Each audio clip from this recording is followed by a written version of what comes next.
welcome. I've got a bit of a bet on with some colleagues of mine from NHS England who get the most numbers in the first slot. So I fully appreciate that you've come into this one. So thank you for that.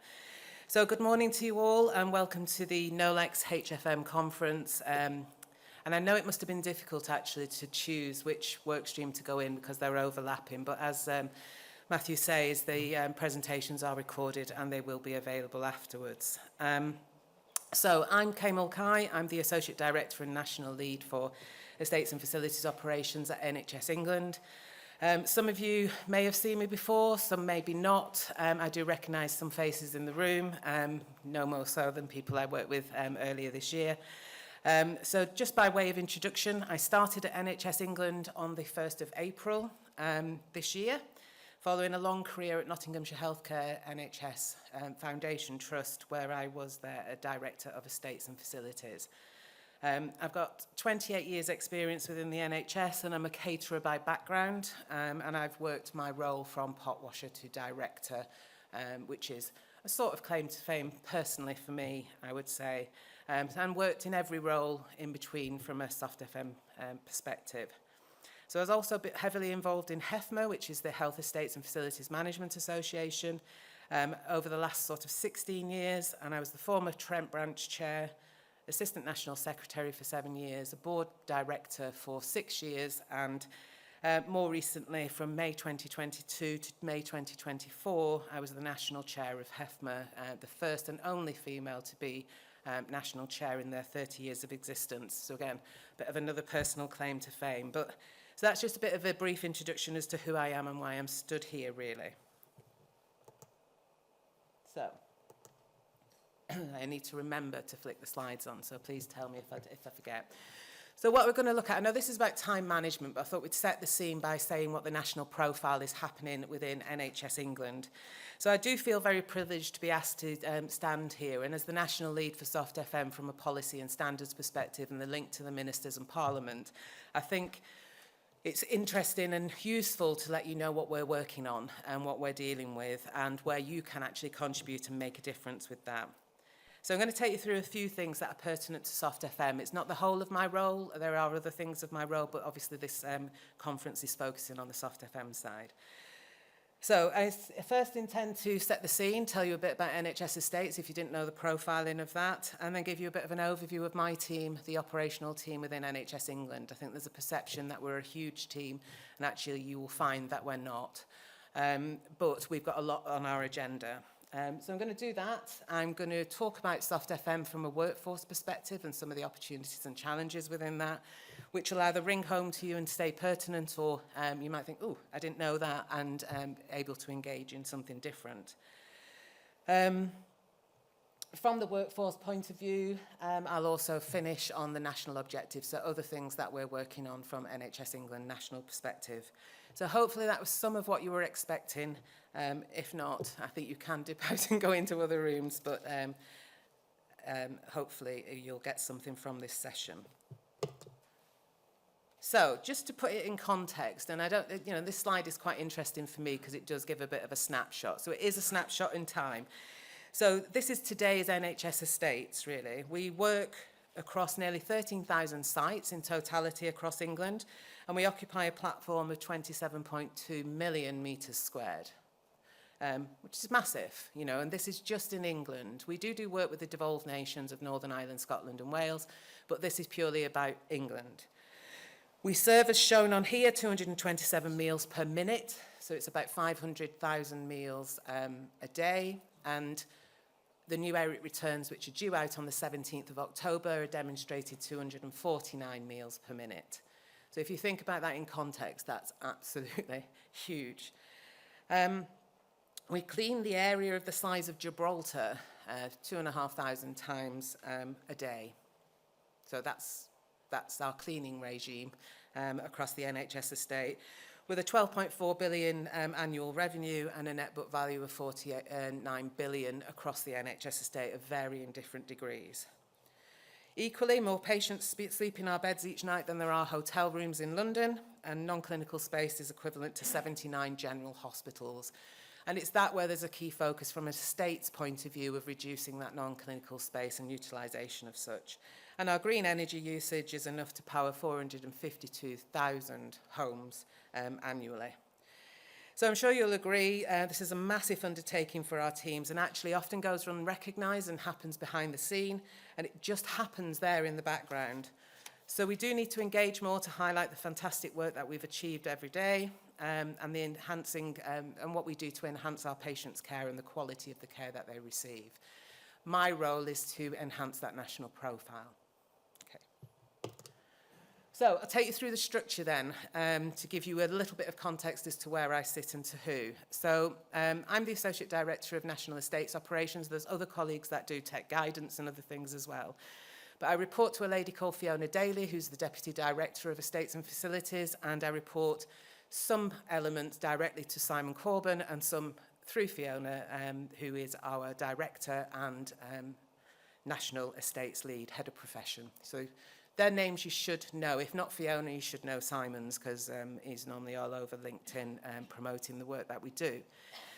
My remit covers the national perspective and responsibility for hard and soft FM, estates workforce and specific objectives that I've been given for digitalisation of the estate and productivity across NHS Trust. So this is not productivity of NHS England, it's productivity of the NHS in England under the estates umbrella. So it's the financial improvement targets and works that you do, and it's my job to monitor that to make sure they're being achieved and delivered.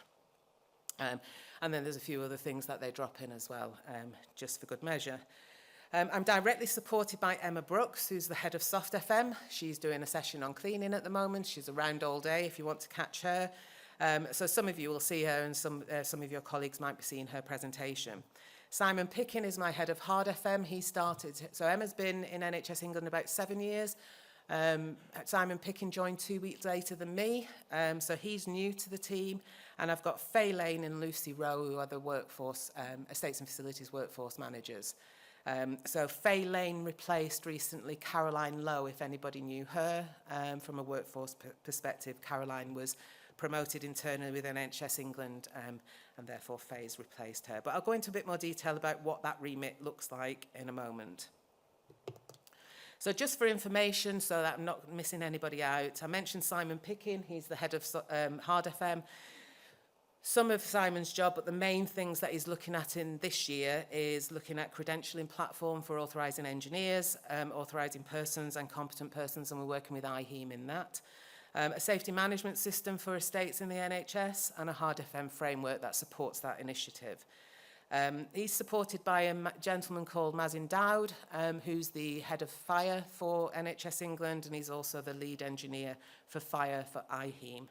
And he's our national fire lead. And although it says vacant on the slide there, there's a guy called Alan Mulcahy who's joining us as the Hard FM lead in October to complete that team. And they're supported by a lady called Alex Gamby, who's providing sort of a management wraparound service of that. So they deal with defects, failures, things like that. That's what they see on a daily basis. The Soft FM team, which is probably more pertinent to this audience, consists of, like I said, led by Emma Brooks, of the head of Soft FM, supported by Phil Shelley, who you'll see if you stay in this room. He's speaking after Matthew. And he's the Soft FM operational and policy manager and focus on net zero food. He's also upstairs on the Catering Live event, and some more of the team are up there as well doing some practical demonstrations if you get to have a nosy up there. So Phil's supported by Andy Paletti, who's our development chef. So he works heavily on the NHS chef agenda and also NHS food in general. And Tim Radcliffe, who's the food programme manager, who focuses predominantly on net zero food. But again, he's upstairs in the Catering Live event. Alice Besnier is an internal move for the team, but very, very welcomed, and she's going to be providing that team with some PMO support moving forward. And finally, Steph Price, who provides that business wraparound admin support. I'll dive into their remits when I look at the national agendas at the end. So, wanted to talk about workforce and how that interlinks with estates and facilities as a whole. So these are some of the statistics for Soft FM. So I've drilled this down from national statistics into Soft FM. But in totality, we have about 86,000 headcount across estates and facilities as a whole, not just Soft FM. You can add another 30,000 on that if you add in third-party sector providers, so ISS, Mighty, etc. So we've got a portfolio of around 120,000 employees, which is 8% of the national NHS workforce, so 8 to 10% of that. Of this workforce, however, nearly 80% of it features within soft FM, the other 20% through the hard FM portfolio. So, and it used to be 77, that was the one that was quoted, but it's edging up towards 80%. And of those soft FM,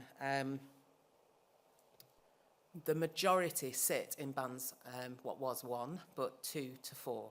Once we start moving into senior positions, the diversity of that depletes. And we don't see many female leaders in highly esteemed roles within estates and facilities. There are some, but we don't see the majority of that. They do tend to be male as we go through. So we do have some poor diversity across our gender portfolio, and 62% of the soft FM staff are female, and predominantly in cleaning roles and catering roles within that. Our workforce in general is ageing. We've got 20% over 60, but collectively, when you absorb the whole of estates and facilities professionals and include them all, this rises to about 48%, which are over 55. So if we don't do something now, there's going to be a problem in a couple of years' time.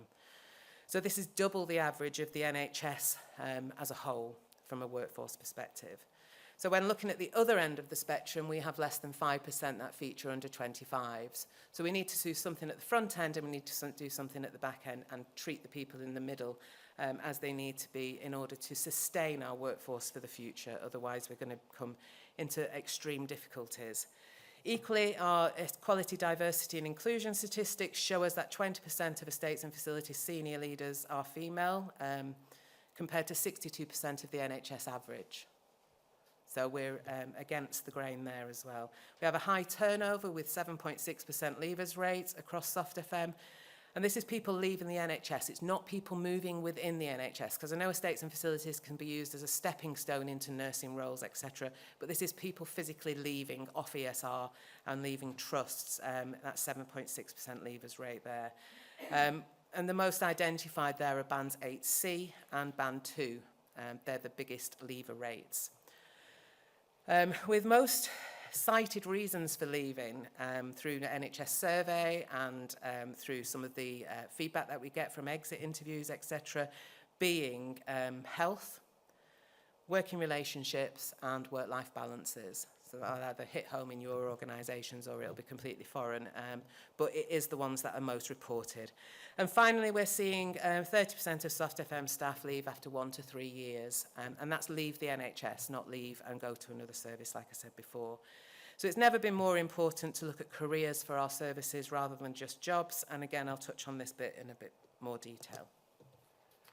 So, it is a start reality check for me, and then when considering the statistics coming through, as service leads in the room, you'll either be feeling this firsthand as an organisation, or some to a lesser degree, some more to a degree.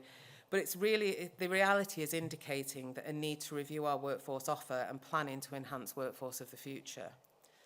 So what we've got to help us with that is the Estates and Facilities Workforce Plan. So I'm hoping this isn't new to people. I'm hoping people have seen this previously. It was written and published in 2022, and I'm currently doing its annual review and inclusion of new things. If you're not aware of it, Google it.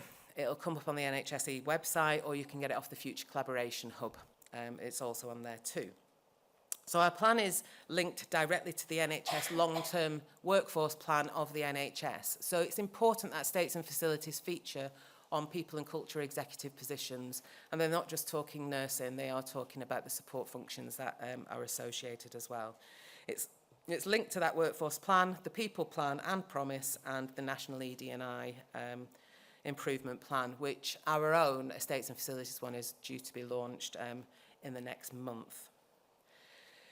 Those wider national people plan themes are then broken down into 4 sort of key areas: looking after our people, belonging to the NHS, new ways of working and growing for the future. So nothing dissimilar to what we're looking at and focusing on for estates and facilities.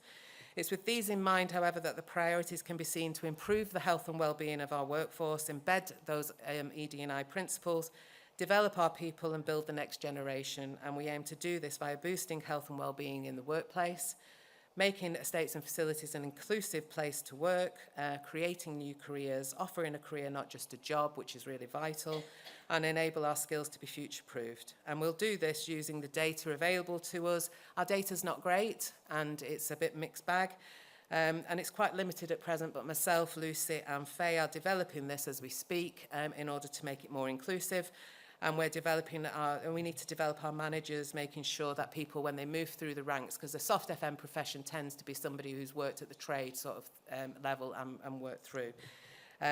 So we do need to develop our managers and acknowledge that there's a leadership and management angle that needs to be looked at as well as their professional skills. So it needs to be more holistic in order for us to survive and succeed moving forward, enabling us to recruit the best talent and be that employer of choice so we can invest in our people for the future. So to put that in context, we have the following objectives that are being worked through. So as a national team, we're conducting and developing our teams so that they can be seen and heard, increasing the profile and visibility across the sector, and through spending reviews, ensuring that we are at the right ministerial tables when NHS workforce is being considered and discussed. So the spending review, the pay review board is due in the next month, and we're part of that parliamentary round table. As already noted, we are working with our analytical team to improve ENF data and the workforce data, identifying gaps and where we can enhance quality outcomes. And a full review of the apprenticeship modelling is underway. We know the hurdles associated with this. We've heard it all the time about entry qualifications, funding, how it works with trust, and we're trying to look at what's in the art of the possible to combat some of this. So we're also looking at T levels, and if people aren't familiar with T levels, tends to be in the engineering sector. There's quite a few there's about 5 T levels in the engineering sector, but we're also developing a T level for chefs. So this is the opposite to the apprentice. So when you get an apprentice, it's 20% off the job learning and 80% in work, and a T-level is the opposite, but it focuses on 16 to 19-year-olds in order to give them a profession to work forward.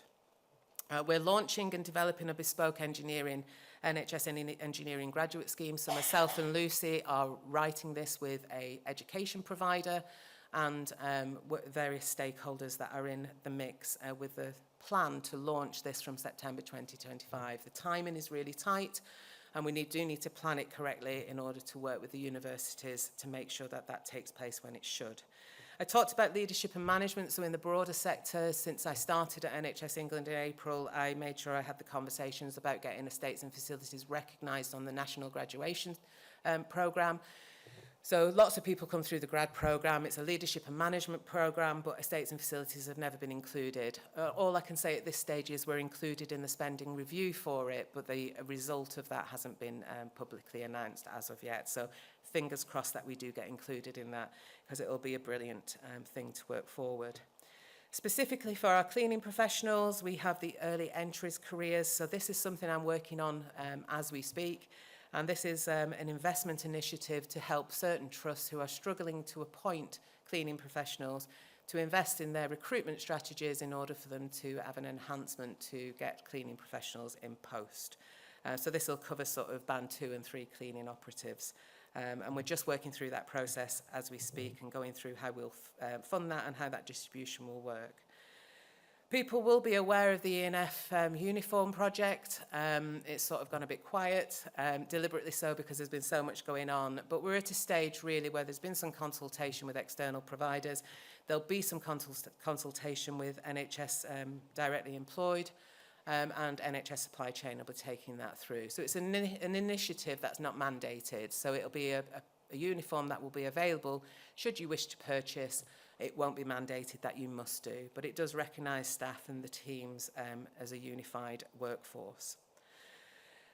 Our EDI strategy, as I mentioned, has been approved now, and it's gone through, it goes through about 9 channels of communication up to, and it has received ministerial sign-off, so we're just waiting for a publication date for that, so watch for that. And since joining NHS England, I've spent some time ensuring our workforce leads are at the right discussions. So we contribute the estates and facilities portfolio in what we call in NHS England Workforce Training and Education Directorate. So predominantly that's been focused on clinical, and now it's broader and includes estates and facilities as a workforce in that. And I'll be joining some of the chief people officers in NHS England on exemplar visits, demonstrating one workforce across the NHS rather than separate components of such.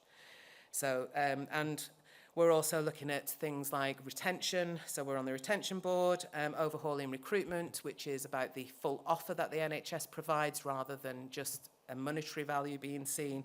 So pensions, onboarding, track systems, all the problems that are associated with that, and in order to, what we can do to overcome some of that.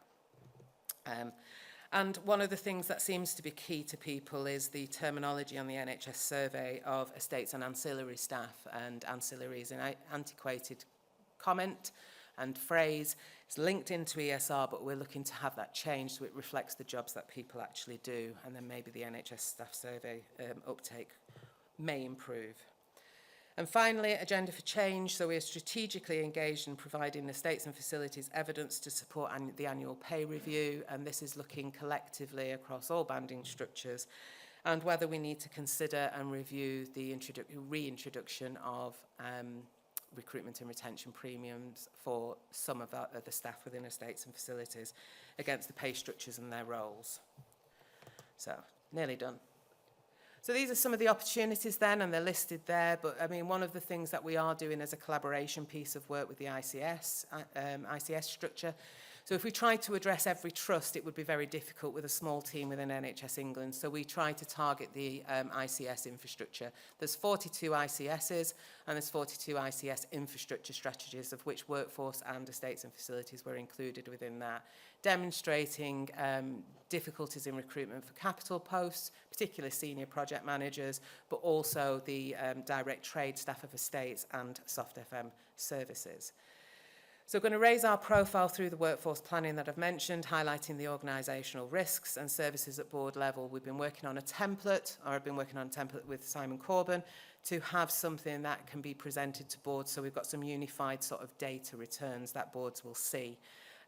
Looking at soft FM productivity directly into service metrics and displaying efficiencies and work capacities in respect of that.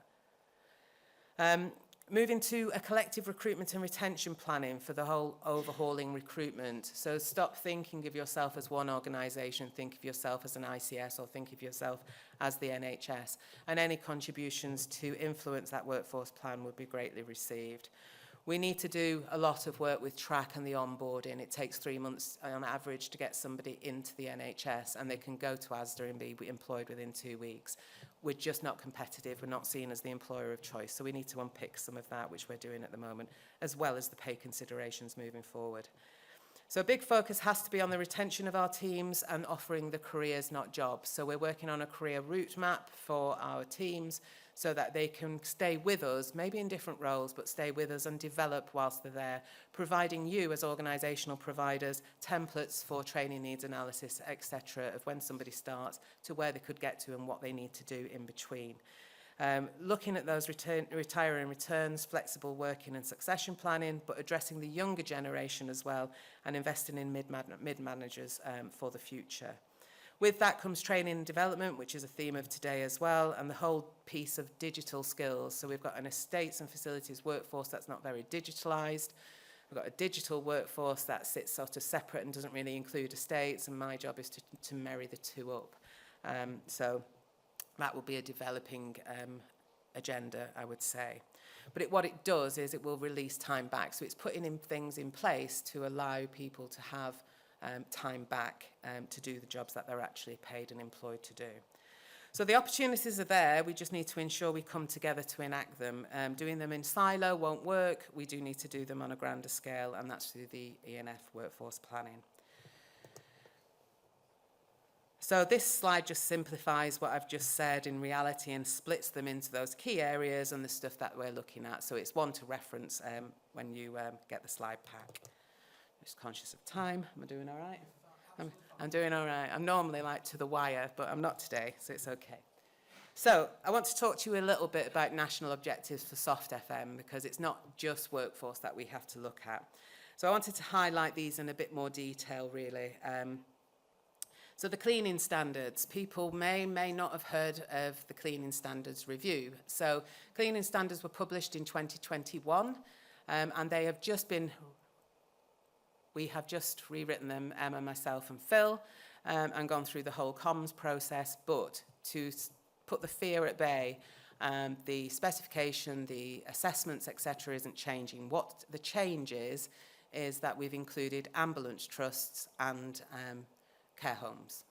So it's a reference to both of those with specific assessments for those, because what we do in an ambulance and an ambulance bay is not reflective of what we do in an acute hospital or a mental health hospital. So it's a mirror of the two together. What you will find is that there'll be new reference to 2024 standards, and there's a few words that have been upgraded. So, but actually the fundamental core piece of work isn't changing. So it's, that bit is staying the same. For the full in and out detail of it, I'll be perfectly honest, you need to speak to Emma Brooks. She could recite it. It's a bit like her Bible, but just to give that context. It's also going to be reviewed, I think I've got it, I've not got it further on. It's going to be reviewed again as well. We're probably looking at 2026 because it'll take us.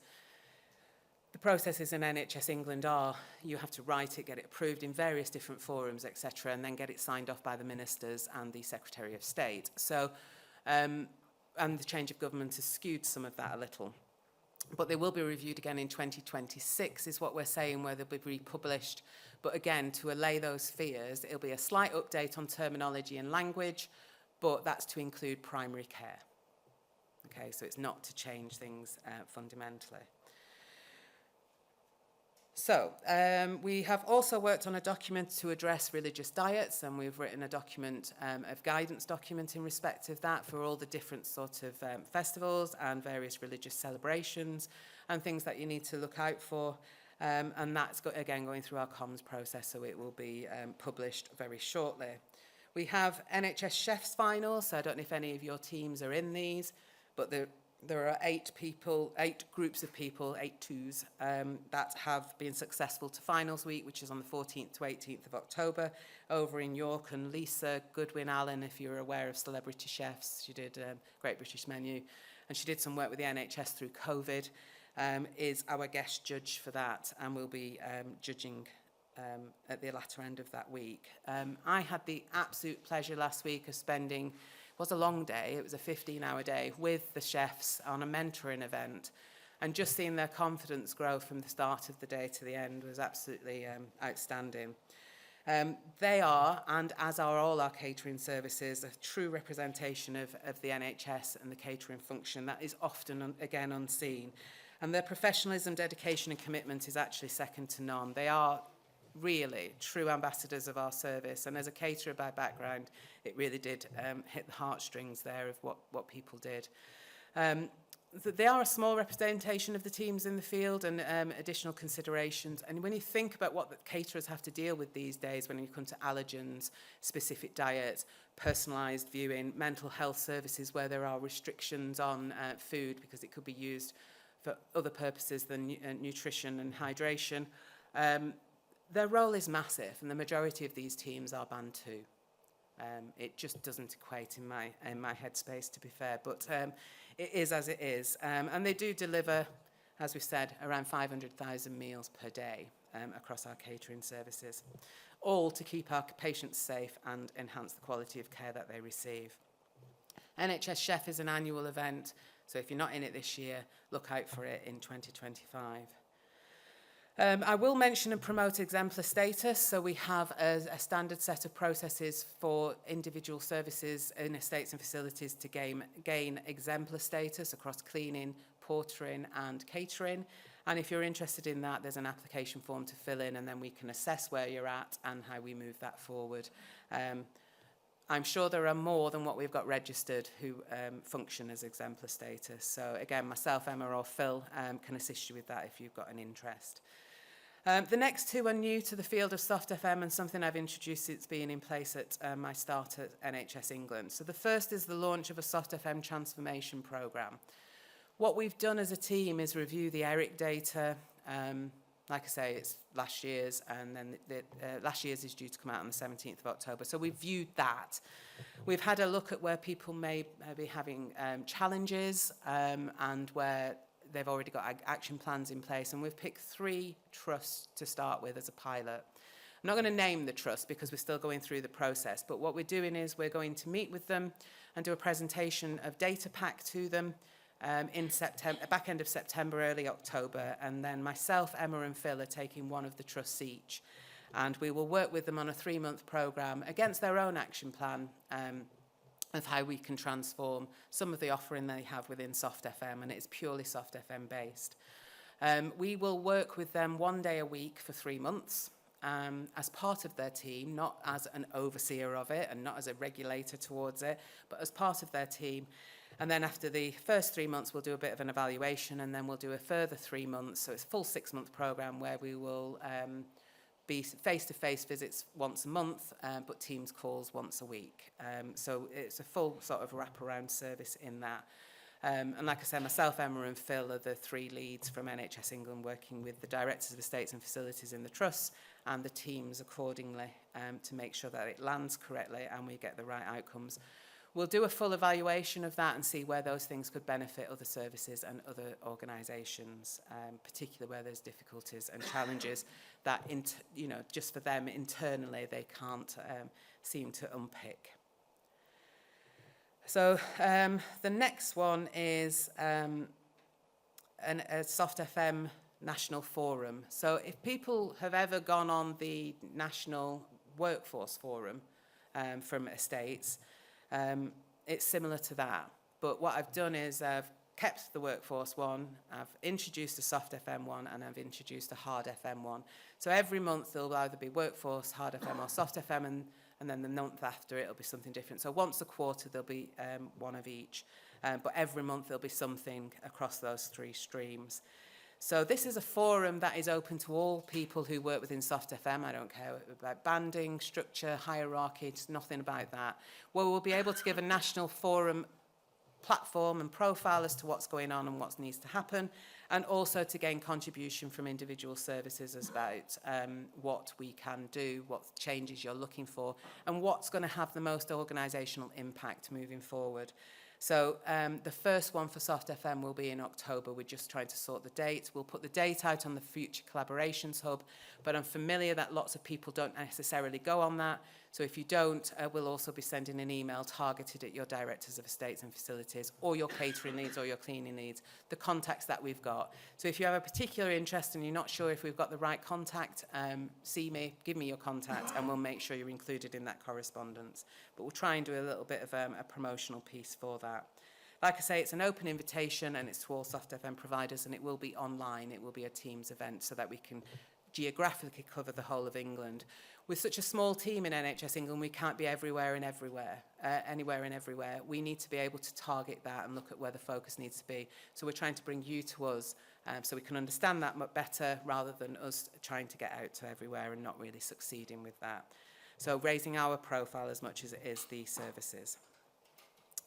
And then finally, a quick mention, premises assurance model and the patient-led assessment for care of the environment place were due to be reviewed this year, and there has been some work done on these, but it didn't get finalised due to PERDA coming early. And when PERDA happens, when the election happens, and we go into PERDA, we're not allowed to publicise anything or do any new standards, etc., until the new governments come in. So realistically now that's going to be 2025 because we missed the deadlines before place was due again this year. So you'll do your place assessment this year, but then there'll be a review body that's starting later in the year and then working through next year in order to change and amend or whatever we need to do with place and PAM to make it more meaningful for the trust. Okay, the one thing I've not mentioned on there, which I probably should, is portering standards. We're writing those as we speak, so they're likely to come out early next year. So again, another one to watch for. So similar to the cleaning standards, but against the portering professionals. So this is my last slide. It just leaves me to say thank you very much. I hope you gained something from that. It might not have been what you thought you were going to sit there and listen to, but I will be around for the most of the day.